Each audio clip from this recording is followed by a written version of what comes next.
2009 সালে যে পিলখানার ঘটনাটি ঘটেছিল সেটি ছিল হাসিনার একটা প্রথম চাপ।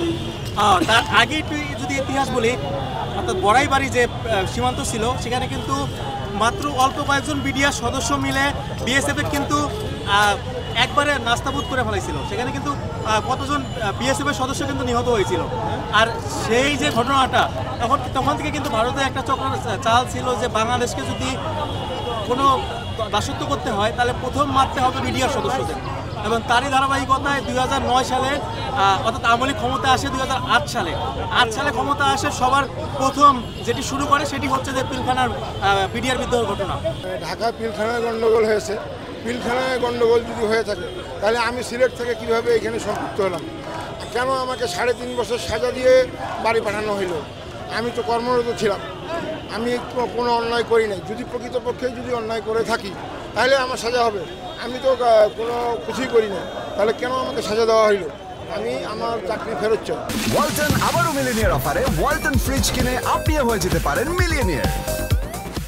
ওনার কি সৎ সাহস নাই? বলে দেখ যে বিডিআর তোমরা হাসিনা যা করছে আমরা এটাই সঠিক, এটাই মানে নেবো। বলুক, সৎ সাহস থেকে বলুক, আমরা চলে যাবো।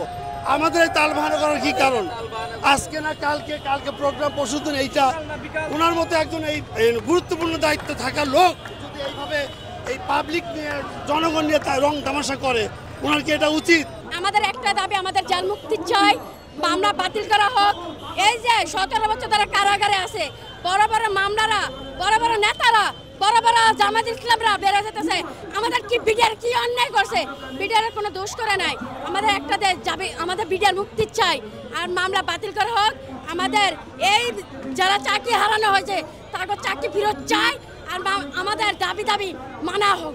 পিলখানা সহ সারা দেশে যে ইউনিটগুলো আছে টোটাল এই ইউনিটগুলো যে সি অধীনে একটা বিচার করছে, ওই সামারি কোডগুলো বাতিল করা এবং ওই ধারার ধারা বাতিল করতে হবে। 2 নম্বর দাবি হলো যে তদন্ত পিলখানা হত্যাকাণ্ড যারা ঘটিয়েছে, যে তদন্ত কমিশন গঠন করছে তাদেরকে পূর্ণ স্বাধীনতা দিয়ে তদন্ত করতে হবে। যারা হত্যাকাণ্ডটা কারা ঘটিয়েছে এর মুখোশ খুলে দেওয়া। আর তৃতীয় হইল আমরা যারা চাকরি হারা নিরপরাধ আছি, আমাদেরকে চাকরিতে পূর্ণ বল এবং সুযোগ সুবিধা দিতে হবে। আর যারা নিরপরাধ বিডিআর সৈনিক জেলে আছে তাদেরকে জেল থেকে মুক্তি দেওয়ার ব্যবস্থা।